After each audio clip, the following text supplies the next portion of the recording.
Bougainvillea എനിക്ക് actually realistic ആയിട്ട് ചെയ്യാൻ നന്നായിട്ട് അറിയാം. ചിലരുടെ വിചാരം പക്ഷേ നമുക്ക് ഇനി ഡീറ്റെയിൽ ആയിട്ട് വരക്കാൻ അറിയാത്തതുകൊണ്ടാണോ ഇങ്ങനെ വരക്കുന്നതെന്ന് ചിന്തിക്കുന്നവരുണ്ട്. നേരത്തെ ചെയ്ത വർക്ക്സൊക്കെ കണ്ട് അത് ഇഷ്ടപ്പെട്ടു, അങ്ങനെയാണ് സാമ്പിൾ ചെയ്യിപ്പിച്ചത്. ഇതിനെപ്പോഴും ഓരോ ഓക്കെ ഇത് തന്നെ മതി, അവർ വേറെ ഒന്നും നോക്കാനില്ല, തുടങ്ങിക്കോളും. ബോഗൻവില്ല എന്ന് എഴുതി കാണിക്കുന്ന ടൈറ്റിൽ ഉൾപ്പെടെ നമ്മുടെ ഈ ചിത്രം വെച്ചിട്ടാ. ശരിക്കും ആക്ച്വലി എനിക്കും ഭയങ്കര സന്തോഷമായി പോയി. എനിക്ക് ഈ പറഞ്ഞ പോലെ എന്താണ് ഒരു രോമാഞ്ചം പല സീനിലും എനിക്ക്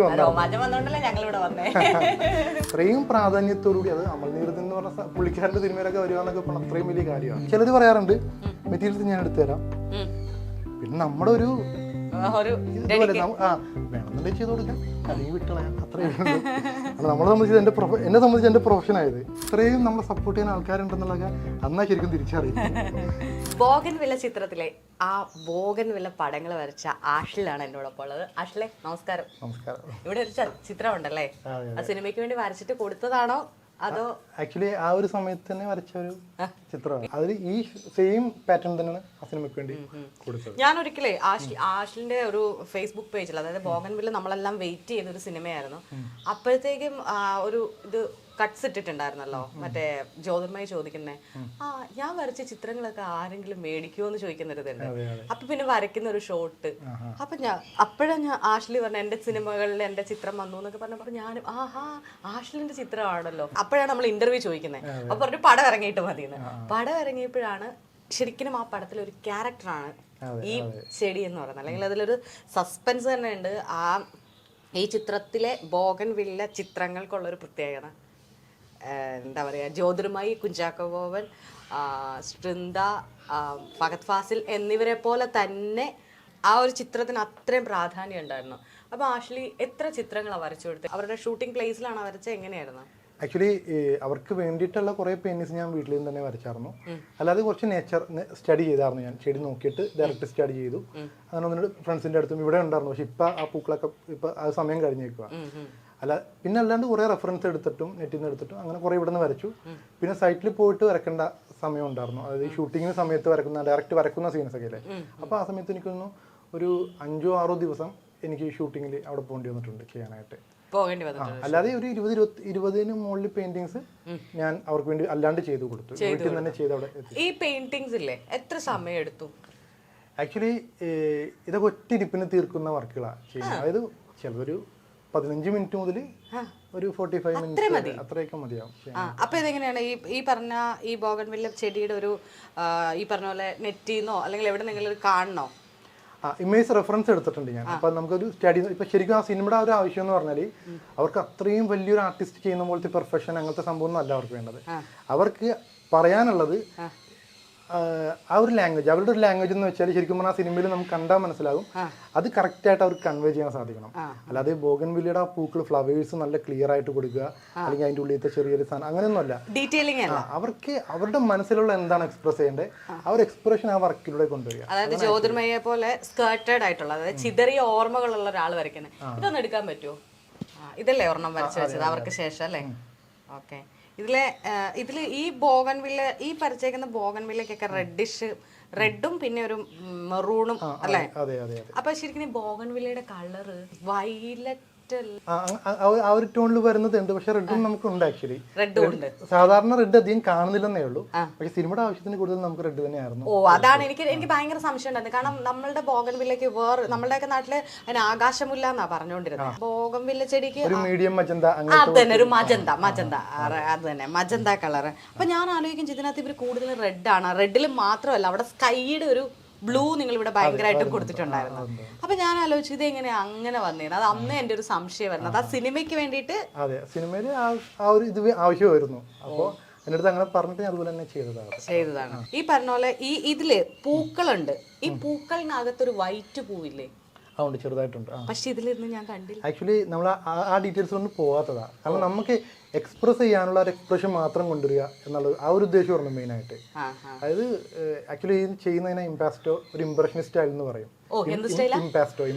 ഇംപാസ്റ്റോ അല്ലെങ്കിൽ അലപ്രിമ എന്ന് പറയാം. അതായത് ഒറ്റയിരിപ്പിന് തീർക്കുന്ന വർക്കുകളാണ് അതൊക്കെ. ആക്ച്വലി അത് നമ്മൾ വേണം എന്ന് വിചാരിച്ചാൽ അങ്ങ് ഒറ്റയിരിപ്പിന് തീർക്കുന്നതല്ല, ആ ഒരു ലെവലിലോട്ട് പ്രാക്ടീസിലൂടെ എത്തുന്ന ശരിക്കും ആ ഒരു. കാരണം നമ്മളിപ്പോൾ റിയലിസം എന്ന് പറഞ്ഞൊരു സംഭവമുണ്ട്. റിയലിസ്റ്റിക് ആയിട്ട് നമ്മൾ വർക്ക് ചെയ്യും. ബോഗൻവില്ല എനിക്ക് ആക്ച്വലി റിയലിസ്റ്റിക് ആയിട്ട് ചെയ്യാൻ നന്നായിട്ട് അറിയാം ചെയ്യാനായിട്ട്. പക്ഷെ നമ്മൾ കുറേ നാൾ ചെയ്ത് കഴിയുമ്പോഴേക്കും നമ്മൾ ഡീറ്റെയിൽസ് ഇങ്ങനെ കുറഞ്ഞ് വരും. ആദ്യം നമ്മൾ നല്ല ഡീറ്റെയിൽസിലായിരിക്കും വർക്ക് ചെയ്തുകൊണ്ടിരിക്കുന്നത്. പക്ഷെ അത് പ്രാക്ടീസാണ്, സ്ഥിരം പ്രാക്ടീസ് ഉള്ളവർക്ക് വരുന്ന ഒരു മാറ്റം. അത് നമ്മൾ മനഃപൂർവ്വം കൊണ്ടുവരുന്നില്ല, ഓട്ടോമാറ്റിക്കലി സംഭവിക്കുന്നത്. അപ്പോൾ നമ്മൾ അടുത്തൊരു ലെവലിലോട്ട് പതിയെ മാറുന്നത്. ചിലരുടെ വിചാരം പക്ഷേ നമുക്ക് ഇനി ഡീറ്റെയിൽ ആയിട്ട് വരക്കാൻ അറിയാത്തതുകൊണ്ടാണോ ഇങ്ങനെ വരക്കുന്നതെന്ന് ചിന്തിക്കുന്നവരുണ്ട്. പക്ഷെ അങ്ങനെയല്ല, ആക്ച്വലി നമ്മൾ അടുത്ത ലെവലിലോട്ട് സ്റ്റേജ് ഇങ്ങനെ പതിയെ മാറുന്നതാണ്. നമ്മൾ അറിയാതെ തന്നെ വരുന്നൊരു മാറ്റം. അത് ഡീറ്റെയിൽസ് കുറയും.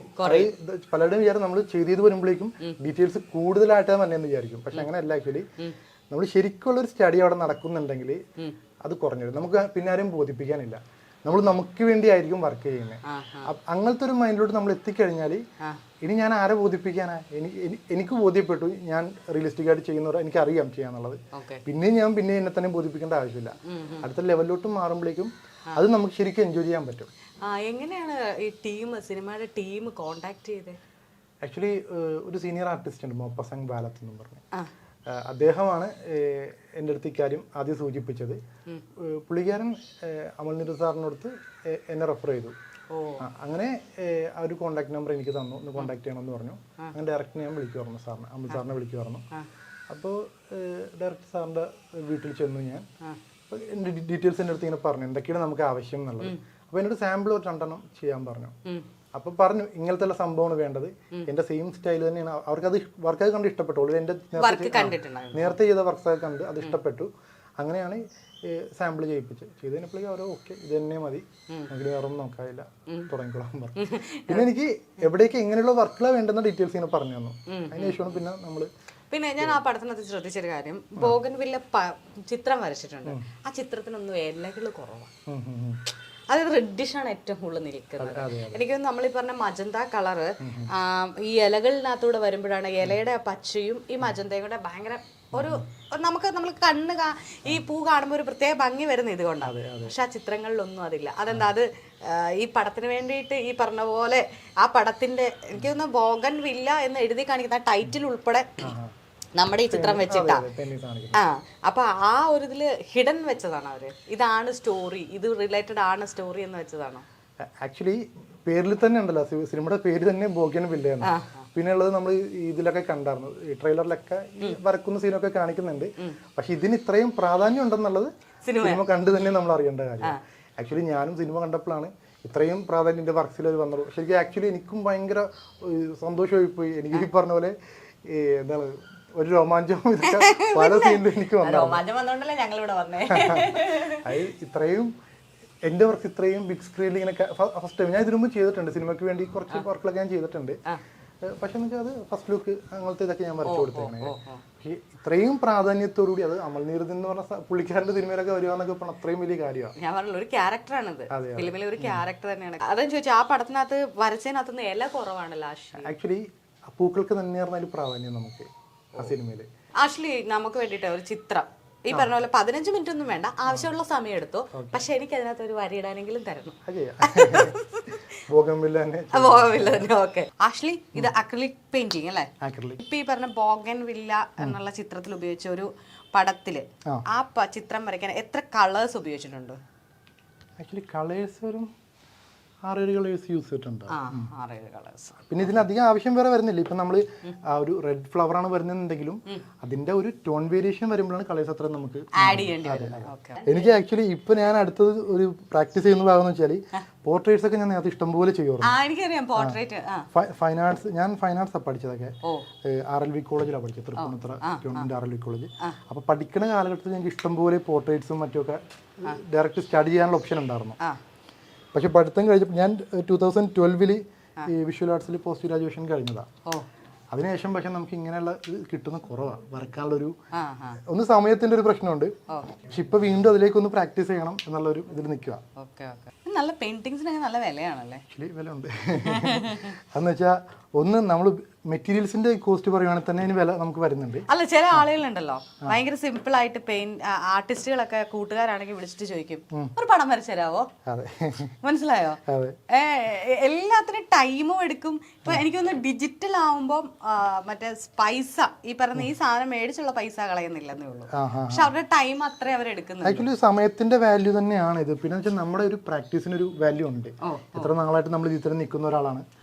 അപ്പൊ അതിന്റെ ഒരു എക്സ്പീരിയൻസും കൂടിയാണ് നമ്മുടെ വർക്കിൽ വരുന്ന റേറ്റ് എന്ന് പറയുന്നത്. അല്ലാതെ മെറ്റീരിയൽ കോസ്റ്റ് മാത്രം നോക്കിയിട്ട് പലരും ചിലർ പറയാറുണ്ട് മെറ്റീരിയൽസ് ഞാൻ എടുത്തു തരാം, പിന്നെ നമ്മുടെ ഒരു ഇതുപോലെ വേണമെന്നുണ്ടെങ്കിൽ ചെയ്ത് കൊടുക്കാം, അല്ലെങ്കിൽ വിട്ടളയാം, അത്രയേ ഉള്ളൂ. നമ്മളെ സംബന്ധിച്ച് എന്നെ സംബന്ധിച്ച് എൻ്റെ പ്രൊഫഷൻ ആയത് സ്റ്റാർട്ട് ചെയ്യാലോ. എന്നാല് ബ്രഷിൽ തന്നെ പലതരം വെറൈറ്റികളല്ലേ? ഉണ്ട്. ഞാൻ കൂടുതലും യൂസ് ചെയ്യുന്ന ഹോഗ് ഹെയർ ബ്രഷാണ്. അതായത് ഇതിന്റെ ഹെയർ തന്നെ കുറച്ച് റഫായിരിക്കും. പിന്നെ ഹോഗ് ആക്ച്വലി ഇത് സിന്തറ്റിക് വേറെ വരുന്നുണ്ട്. പിന്നെ ഞാൻ എൻ്റെ ഒരു ടൈപ്പ് വർക്ക് എന്ന് വെച്ചാൽ കുറച്ച് റഫായിട്ട് തന്നെയാണ് ഞാൻ ചെയ്തു പോകുന്നത്. അപ്പോൾ അതിന് ആക്ച്വലി ഈ ബ്രഷ് തന്നെയാണ് നല്ലത്. ഒരുമാതിരി അനുസരണ ഇല്ലാത്ത ബ്രഷ് അതാണോ? അതാണ് ഞങ്ങളെ പോലെ മനസ്സിലാക്കാൻ എളുപ്പമുള്ള ആളുകൾക്ക് പറയാവുന്നത് അല്ലേ? അതായത് നമുക്ക് അത്ര ഒരു സ്മൂത്ത് ആയിരിക്കില്ല വർക്ക് ചെയ്യുമ്പോഴാണെങ്കിലും. അതായത് നമ്മൾ യൂസ് ചെയ്യുന്ന മീഡിയം ബ്രഷ് ഇതിൻ്റെ ക്യാരക്ടറൊക്കെ ക്ലിയർ ആയിട്ട് കാണിക്കുന്ന ഞാൻ അങ്ങനെ വർക്ക് ചെയ്യുന്നത്. അതായത് ഇപ്പോൾ പലരും ഇപ്പോൾ റിയലിസ്റ്റിക് ആയിട്ട് ഹൈപ്പർ റിയലിസം അങ്ങനെ കുറേ ഉണ്ട്. പക്ഷെ ഞാൻ വർക്ക് ചെയ്യുന്നത് ഞാൻ എന്ത് മീഡിയം ആണോ യൂസ് ചെയ്യുന്നത് അത് ക്ലിയർ ആയിട്ടാലും മനസ്സിലാകും ബ്രഷ് എങ്ങനത്തെ ആണെന്നുള്ളത്. അത് ആക്ച്വലി ഓരോരുത്തരുടെ ഇഷ്ടം, ഓരോരുത്തർ വർക്ക് ചെയ്യുന്ന രീതിയാണ്. അതെ.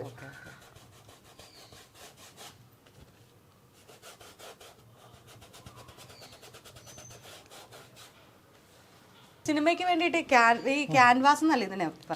ഈ ക്യാൻവാസ് എത്രയായിരുന്നു ഫീഡ് അളവ്? അത് പല സൈസും ചെയ്തായിരുന്നു സിനിമയ്ക്ക് വേണ്ടിയിട്ട്. അല്ല, ഇപ്പൊ ലാസ്റ്റ് ചെയ്തതിനകത്ത് ഏതായിരുന്നു? എനിക്കൊന്ന് കാണാം, അത്യാവശ്യം നല്ലൊരു സൈസിലായിരുന്നു അവരത് പിടിച്ചിരുന്നത്. ആക്ച്വലി ഇപ്പൊ ഈ ഒരു സൈസാണ് ഇത് 18x24 ഇഞ്ചസാണ്. ഈ സൈസ് മുതൽ വരുന്നുണ്ട്. ഈ സൈസ് മുതൽ ഒരു 36 ഇഞ്ചസ് വരെ ലെങ്ത് വരുന്നുണ്ട്. ഒരു 3 അടിയോളം വരുന്ന.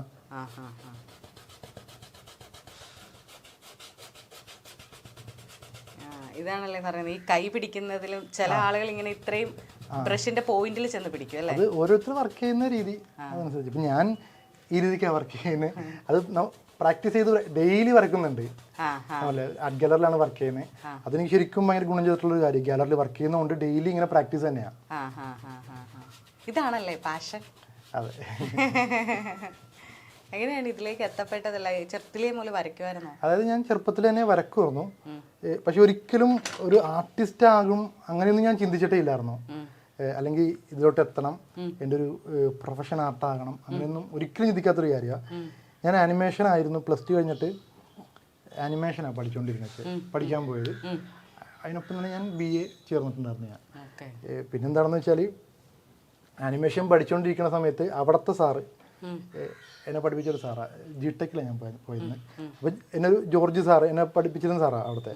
ആ സാറ് പറഞ്ഞു BFA എന്നും പറഞ്ഞൊരു കോഴ്സ് ഉണ്ട്, അത് പഠിച്ചു കഴിഞ്ഞാൽ നമുക്ക് കുറച്ചുകൂടി ഗുണം ചെയ്യും, ഈ പ്രൊഫഷന് ഗുണം ചെയ്യുമെന്ന് പറഞ്ഞു. അങ്ങനെയാണ് അത് അറിഞ്ഞിട്ട് അതിനെക്കുറിച്ചൊന്ന് അന്വേഷിച്ചു. അപ്പോൾ തൃപ്പൂണിത്തുറ RLV കോളേജിൽ എൻട്രൻസ് എക്സാമൊക്കെ ഉണ്ടെന്നറിയാം.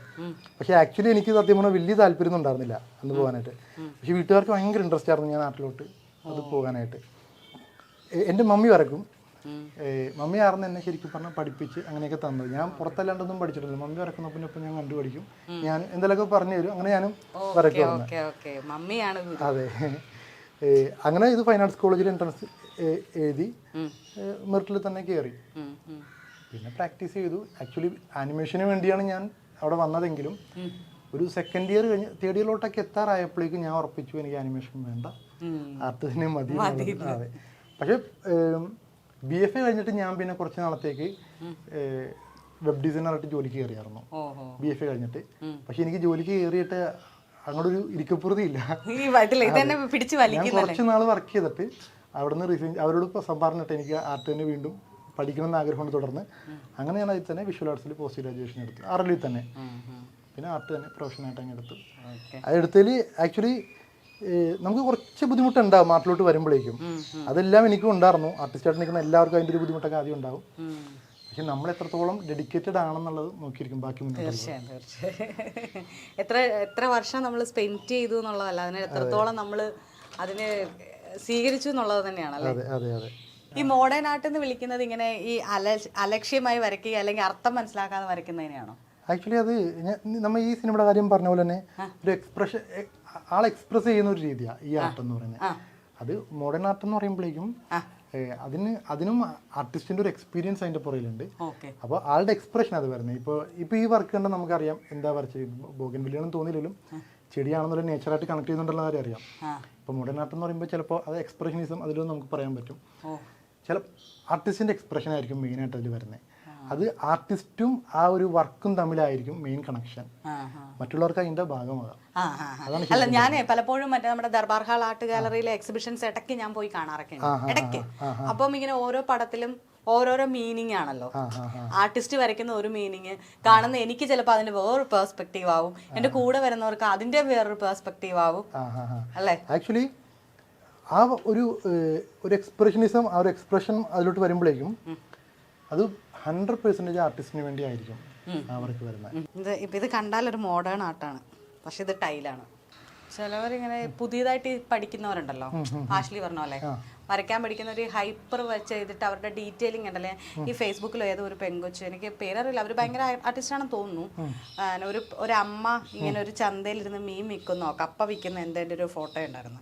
ഭയങ്കരമായിട്ടും ചർച്ച ചെയ്താ. അതായത് അമ്മയുടെ കണ്ണ്, അമ്മയുടെ കൈ, അതായത് നമ്മുടെ കയ്യിൽ ഇങ്ങനെ ഒരു വരകളൊക്കെ ഇല്ലേ ഈ സ്കിന്നിന്റെ, അതൊക്കെ ഡീറ്റെയിൽ ആയിട്ട് ചെയ്തേക്കുന്നു. അപ്പൊ അത് കാണുമ്പോൾ നമ്മൾ പറയും ഇയാളാണ് ആർട്ടിസ്റ്റ് എന്ന്. ഇപ്പൊ ആഷ്ലി പറയുമ്പോഴാണ് അത് ബേസ് കോട്ട് ആയതേ ഉള്ളൂ. ആക്ച്വലി അങ്ങനെ നമ്മൾ ഇതാക്കി പറയുന്നല്ലോ കേട്ടോ. ഓരോരുത്തരുടെ താല്പര്യം എങ്ങനെ വർക്ക് ചെയ്യണം എന്നുള്ളതില്. ഇപ്പൊ അവർ ചിലപ്പോൾ അതിൽ തന്നെ നിൽക്കണം എന്ന് ആഗ്രഹമുള്ളവരായിരിക്കാം, അങ്ങനെ റിയലിസ്റ്റിക് ആയിട്ട് ചെയ്ത് വരണം എന്നുള്ളത്. എനിക്ക് പക്ഷെ അങ്ങനെയല്ല. ഞാൻ ഈ മെത്തേഡോട്ട് വന്നപ്പോഴേക്കും അതിനേക്കാളും ഭയങ്കരമായിട്ട് ഞാൻ എൻജോയ് ചെയ്യുന്നുണ്ട്. മാത്രമല്ല പിന്നെ സമയം ലാഭിക്കുക എന്നുള്ളൊരു സാധനം, അത് വേറൊരു കാര്യം. ആക്ച്വലി സമയം ലാഭിക്കാൻ വേണ്ടിയല്ല ഞാൻ ചെയ്യുന്നത്, എനിക്കിത് ഭയങ്കരമായിട്ട് എൻജോയ് ചെയ്യാൻ പറ്റുന്നുണ്ട്. അങ്ങനെ വന്നത് അത് ഓരോരുത്തർക്ക് ഇഷ്ടം അതെങ്ങനെ വേണം എന്നുള്ളത്. ഇപ്പം തീരാറായി അല്ലേ.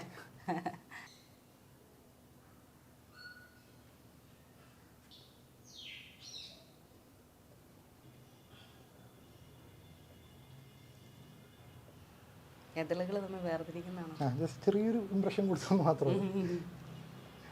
അത് ആക്ച്വലി ആ വർക്ക് സിനിമയ്ക്ക് വേണ്ടി ചെയ്തപ്പോൾ ഞാൻ അത്രയും കൊടുത്തിരുന്നു. അപ്പം അതുപോലെ തന്നെ അങ്ങ് ചെയ്തേക്കാന്ന് വിചാരിച്ചു.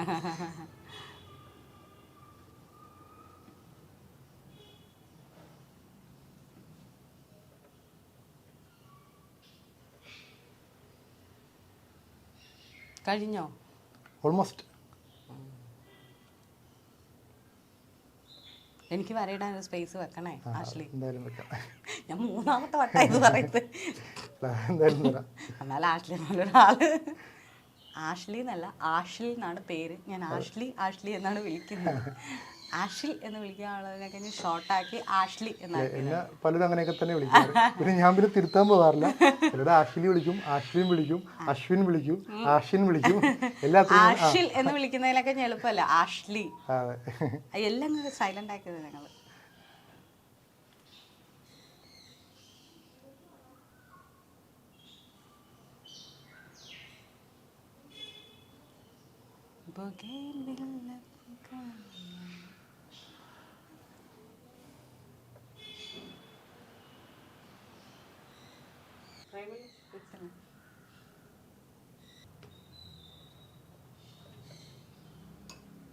സിനിമ കഴിഞ്ഞു കഴിഞ്ഞതിന് ശേഷേ നമ്മൾ അതൊന്നും ചോദിച്ചില്ല. കുഞ്ചാക്കോനെ ആരെങ്കിലും വിളിച്ചിരുന്നോ? ചാക്കോച്ചൻ അന്ന് രാത്രി തന്നെ വിളിച്ചായിരുന്നു. ഫസ്റ്റ് ഡേ തന്നെ വിളിച്ചായിരുന്നു. എങ്ങനെയുണ്ട് നമ്മുടെ പടം എന്ന് ചോദിച്ചു. ശരി, ഞാനതൊന്നും പ്രതീക്ഷിച്ചില്ല. ആക്ച്വലി ഞാൻ തന്നെ അത് കണ്ടു ഇതായിട്ടിരിക്കും. അപ്പോൾ കുറെ അഭിപ്രായം എനിക്കും വരുന്നുണ്ട്. ഇഷ്ടംപോലെ പേര് എന്നെ വിളിച്ചായിരുന്നു. ഞാൻ ഒട്ടും പ്രതീക്ഷിക്കാന്ന് വെച്ചാൽ കുറേ പേര് എനിക്ക് അവര് സിനിമ ബുക്ക് ചെയ്തതിന്റെ സ്ക്രീൻഷോട്ട് എടുത്ത് അയച്ചായിരുന്നു. അതെ, അവിടെ ഞാൻ കാണാൻ പോവുകയാണ്. പക്ഷെ ഇത്രയും നമ്മളെ സപ്പോർട്ട് ചെയ്യുന്ന ആൾക്കാരുണ്ടെന്നുള്ളതൊക്കെ അന്നാ ശരിക്കും തിരിച്ചറിയും. കുഞ്ചാക്ക എന്ത് പറഞ്ഞു? എന്നിട്ട് ചാക്കോച്ചനും വലിയ കാര്യമായിട്ട് തന്നെ പറഞ്ഞു, പെയിന്റിങ്സ് അത്രയും നന്നായിട്ട് കാണും. ബിഗ് സ്ക്രീൻ കണ്ടപ്പോൾ എന്ത് തോന്നി എന്നൊക്കെ ചോദിച്ചു. പുള്ളിയും പറഞ്ഞു നന്നായിട്ടുണ്ടായിരുന്നു, അത്രയും വർഷമൊക്കെ ഒരുമിച്ച് കാണിക്കാൻ നല്ല രസമുണ്ടായിരുന്നു.